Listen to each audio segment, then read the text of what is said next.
Hi friends, good morning friends. ಇವತ್ತೇನಂತಂದರೆ ನಾವು Uttara Karnataka special ಆದಂತಹ ಜೋಳದ ರೊಟ್ಟಿ ಜೊತೆ ಬೆಸ್ಟ್ ಕಾಂಬಿನೇಷನ್ ಆದಂತಹ ಚೌಳಿಕಾಯಿ ಪಲ್ಯ ಮಾಡೋಣ. ಫ್ರೆಂಡ್ಸ್, ಏನಂತಂದ್ರೆ ಫಸ್ಟ್ ಒಂದು ಪಾತ್ರೆ ಇಡೋಣ. ಪಾತ್ರೆಗೆ ಸ್ವಲ್ಪ ಎಣ್ಣೆ ಹಾಕೋಣ. ಎಣ್ಣೆ ಹಾಕೋದ ಬಳಿಕ ಸ್ವಲ್ಪ ಸಾಸಿವೆ ಹಾಕೋಣ. ಸೊ ಸಾಸಿವೆ ಸಿಡ್ದು ಬರೋವಾಗ ನಾ ಫಸ್ಟ್ ಏನಂತಂದರೆ ಚೌಳಿಕಾಯಿ ಮತ್ತು ಟೊಮೆಟೊನ ಫಸ್ಟೇ ಕಟ್ ಮಾಡಿ ಇಟ್ಕೊಂಡಿದ್ದೆ. ಸೊ ಫಸ್ಟ್ ಆನಿಯನ್ ಹಾಕೋಣ. ಆನಿಯನ್ ಫ್ರೈ ಆಗೋ ತಡಾಕಿಲ್ದ. ಸೊ ಅದಕ್ಕೆ ಟೊಮೆಟೊನ ಮಿಕ್ಸ್ ಮಾಡ್ಕೊಳ್ಳೋಣ. ಸೊ ಟೊಮೆಟೊನು ಹಾಕೋಣ, ಚೆನ್ನಾಗಿ ಕದ್ದಿಡೋಣ. ಸೊ ಅದು ಫ್ರೈ ಆಗಲಿ. ಸೊ ಈ ಫ್ರೈ ಆಗೋ ಟೈಮ್ದಾಗ ನಾವೇನಂತಂದ್ರೆ ಅದಕ್ಕೆ ಸ್ವಲ್ಪ ಅರಿಶಿನ ಹಾಕೋಣ.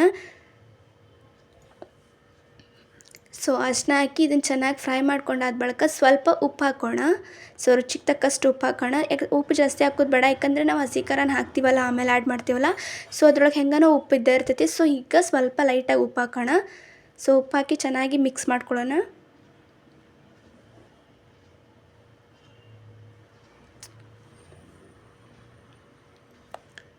ಇದೇನಂತಂದ್ರೆ ಹಸಿ ಖಾರ ಫ್ರೆಂಡ್ಸ್. ನಾನೇನಂತಂದ್ರೆ ಪಲ್ಯಕ್ಕೆ ಫಸ್ಟ್ ಹಸಿ ಖಾರನ ರುಬ್ಬಿಟ್ಕೊಂಡಿದ್ದೆ. ಸೊ ಇದು ಹಸಿ ಖಾರನ ಇದಕ್ಕೆ ಮಿಕ್ಸ್ ಮಾಡ್ಕೊಳ್ಳೋಣ, ಅಂದರೆ ಇನ್ನೂ ಪಲ್ಯ ಇನ್ನೂ ಟೇಸ್ಟಾಗಿ ಬರ್ತೈತಿ.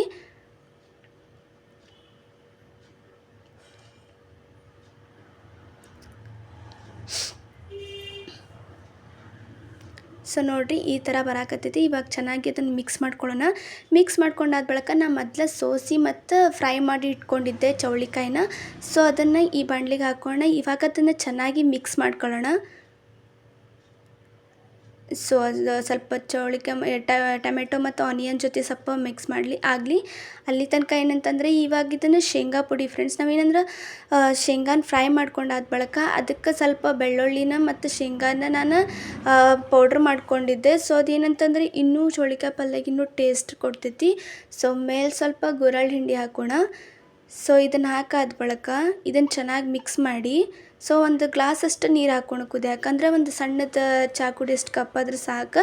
ಸೊ ಒಂದು ಗ್ಲಾಸಷ್ಟು ನೀರು ಹಾಕಿ ಇದನ್ನು ಚೆನ್ನಾಗಿ ತಿರುಗಿಸಿಡೋಣ. ಸೊ ಇದು ಆಲ್ಮೋಸ್ಟ್ ಪಲ್ಯ ಕಂಪ್ಲೀಟ್ ಆದಂಗೆ. ಓಕೆ, ಇವಾಗ ನೀರು ಹಿಂಗಾದ ಬಳಿಕ ಚೌಳಿಕಾಯಿ ಪಲ್ಯ ಅಂತೂ ರೆಡಿ ಆಯ್ತು. ನಿಮ್ಗೆ ಈ ವಿಡಿಯೋ ಲೈಕ್ ಆದ್ರೆ ಲೈಕ್ ಮಾಡಿರಿ, ನೀವು ಟ್ರೈ ಮಾಡಿರಿ. ಇದೇ ಥರ ಹೆಚ್ಚಿನ ವಿಡಿಯೋ ಬೇಕಾತಂದ್ರೆ ನನ್ನ ಚಾನಲ್ಗೆ ಸಬ್ಸ್ಕ್ರೈಬ್ ಮಾಡಿರಿ. Thank you friends, thank you so much.